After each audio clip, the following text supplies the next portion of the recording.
एक सुंदर सी गुड़िया। जी हाँ, आज की कहानी का शीर्षक है ये। एक छोटा सा लड़का जिसकी उम्र कोई 6-7 साल की थी, एक खिलौने की दुकान पर खड़ा दुकानदार से कुछ बातें कर रहा था। दुकानदार ने न जाने उससे क्या कहा कि वो थोड़ा सा दूर हट गया और वहाँ से खड़े खड़े वो कभी दुकान पर रखी एक सुंदर सी गुड़िया को देखता और कभी अपनी जेब में हाथ डालता। वो फिर आंख बंद करके कुछ सोचता, फिर दोबारा गुड़िया को देखने और अपनी जेब टटोलने का क्रम दोहराने लगता। वहीं कुछ दूर पर खड़ा एक आदमी बहुत देर से उसकी ओर देख रहा था। वो आदमी जैसे ही आगे को बढ़ा, वो बच्चा दुकानदार के पास गया और कुछ बोला।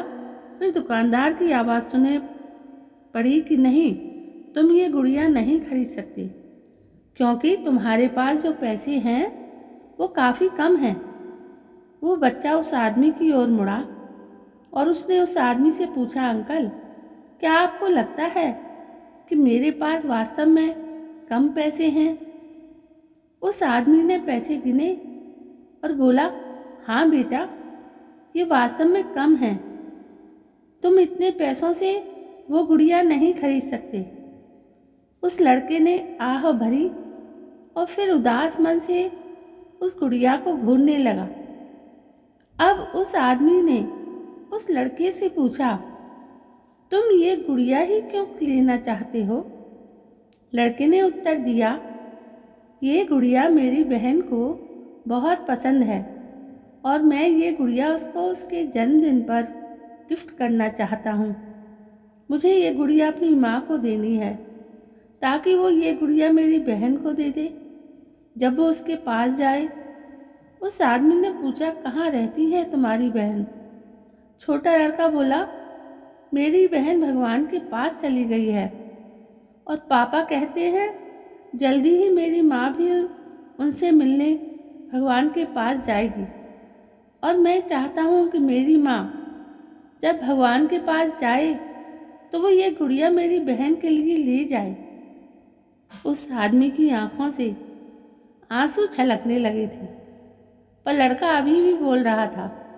वो कह रहा था कि मैं पापा से कहूँगा कि वो माँ को कहे कि कुछ और दिन भगवान के पास ना जाए ताकि मैं कुछ और पैसे जमा कर लूँ और ये गुड़िया लेकर अपनी बहन के लिए भेज दूँ। फिर उसने अपनी एक फ़ोटो जेब से निकाली। इस फोटो में वो हंसता हुआ बहुत सुंदर दिख रहा था। फोटो दिखाकर वो बोला, ये फ़ोटो भी मैं अपनी माँ को दे दूँगा ताकि वो इसे मेरी बहन को दे दे ताकि वो हमेशा मुझे याद रख सके। मैं जानता हूँ कि मेरी माँ इतनी जल्दी मुझे छोड़कर मेरी बहन से मिलने नहीं जाएगी, लेकिन पापा कहते हैं कि वो 2-1 दिन में चली जाएगी। उस आदमी ने झट से अपनी जेब से पर्स निकाला, उसमें से एक 100 रुपये का नोट निकाल कर कहा, लाओ अपने पैसे दो, मैं दुकानदार से कहता हूँ शायद वो इतने पैसे में ही दे दे। और उसने उस लड़के के सामने रुपए गिनने का अभिनय किया और बोला, अरे तुम्हारे पास तो उस गुड़िया की कीमत से अधिक पैसे हैं। उस लड़के ने आकाश की ओर देखकर कहा कि भगवान तेरा धन्यवाद। अब वो लड़का उस आदमी से बोला, कल रात को मैंने भगवान से कहा था कि हे भगवान, मुझे इतने पैसे दे देना कि मैं वो गुड़िया ले सकूं। वैसे मैं एक सफ़ेद गुलाब भी लेना चाहता था, किंतु भगवान से ज़्यादा मांगना मुझे ठीक नहीं लगा, पर उसने मुझे खुद ही इतना दे दिया कि मैं गुड़िया और गुलाब दोनों ले सकता हूँ। मेरी माँ को सफ़ेद गुलाब बहुत पसंद है। उस आदमी की आंखों से आंसू नीचे गिरने लगे। फिर उसने उन्हें संभालते हुए उस लड़के से कहा, ठीक है बच्चे, अपना ख्याल रखना। और वो वहाँ से चला गया। रास्ते भर उस आदमी के दिमाग में वो लड़का छाया रहा। फिर अचानक उसे 2 दिन पहले अखबार में छपी खबर याद आई, जिसमें एक हादसा छपा था कि किसी युवक ने शराब के नशे में एक दूसरी गाड़ी को टक्कर मार दी थी।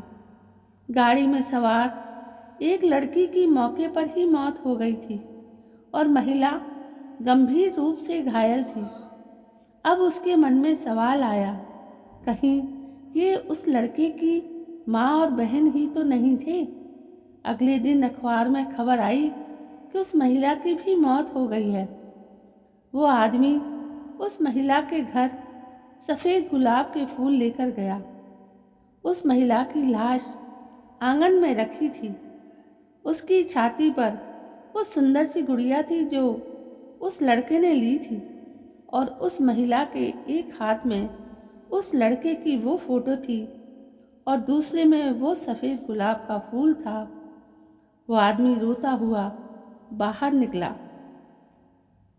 उसके मन में एक ही बात थी, एक शराब के नशे में चूर एक युवक के कारण एक छोटा सा बच्चा अपनी माँ और बहन से दूर हो गया, जिन्हें वो बहुत प्यार करता था। इस कहानी को पढ़कर और इस समय लिखते हुए भी मेरी आंखों में भी पानी है, और शायद आपकी आंखों में भी आ जाए। मगर उस पानी को आंसू मत समझ लेना। वो पानी बेशक नमकीन हो सकता है जैसे आंसू होते हैं, पर वो आंसू नहीं होंगे।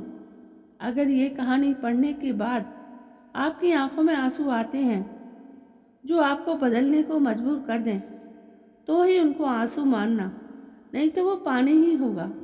और अगर आपकी आंखों में वास्तव में आंसू हैं, पानी नहीं, तो प्रण करें कि आज के बाद कभी ना तो शराब पीकर गाड़ी चलाएंगे, ना कानों में ईयरफोन लगाकर गाने सुनते हुए गाड़ी, मोटरसाइकिल या कोई वाहन चलाएंगे, ना गाड़ी चलाते समय फ़ोन पे बातें करेंगे, और ना ही कभी तेज रफ्तार में गाड़ी चलाएंगे।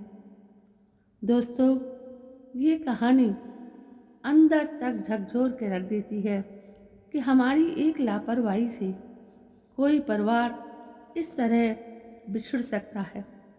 दोस्तों, कहानी कैसी लगी? यदि मेरे चैनल पर पहली बार आए हैं तो प्लीज़ मेरे चैनल को सब्सक्राइब करना ना भूलें, और कहानी के लिए यदि कहानी पसंद आई है तो कमेंट ज़रूर करें। कल मैं फिर हाजिर होती हूँ आपके सामने एक नई कहानी को लेकर। तब तक के लिए जय हिंद, वंदे मातरम।